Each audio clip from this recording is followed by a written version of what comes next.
Magandang araw sa atin lahat. Ngayong araw ay ating tatalakayin ang kung tayo ba ay nagsasamba sa ating mga imahe.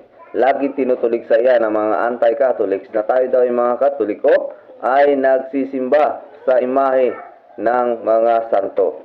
Ngunit gaano ba ito natin pinagbubulaanan? Sapagkat walang katotohanan ang kanilang sinasabi.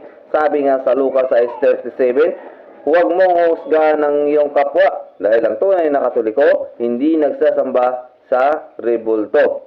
Ang sabi nga diyan sa Josue chapter 7 verse 6, pinunit ni Josue ang mga pinuno ng Israel ang kanilang kasutan dahil sa matinding paghihinagpis. Nagpatira pa sila sa harapan ng kaban ng tipan ni Yahweh.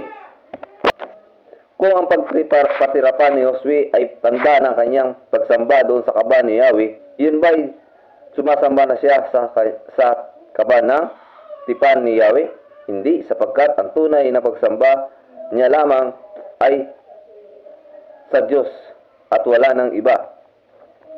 Dito sa unang Samuel 24 verse 8, si David naman ay tumindig pagkatapos at lumabas ang yungib at hiniyawan si Saul na sinasabi, Panginoon, kuna hari.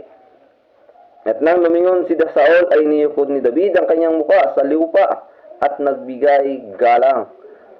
Pag sinabi na Panginoon ay pagsamba na agad kay Haring Saul, hindi.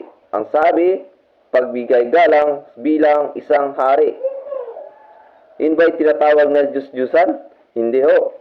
May mababasa din tayo sa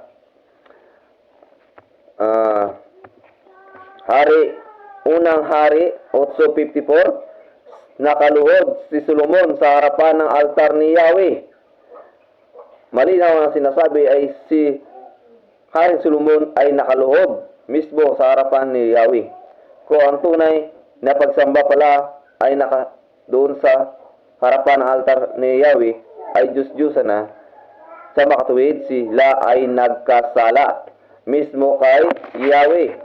Ngunit lahat ng pagluhod ay walang katumbas ng pagsamba sa mga larawan, pagkat ito ay nangungulugan, sila ay mismo ay gumagalang sa mga santo. Ngunit ang tunay na Katoliko, sa puso't isipan nila ang kanilang sinasambit, Panginoon ko or Ama namin sa langit.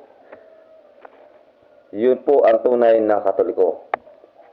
Ang sinasabi nga sa kasulatan din sa Exodus 20:16, huwag kang magbibintang ng iyong kapwa dahil kasalanan yan.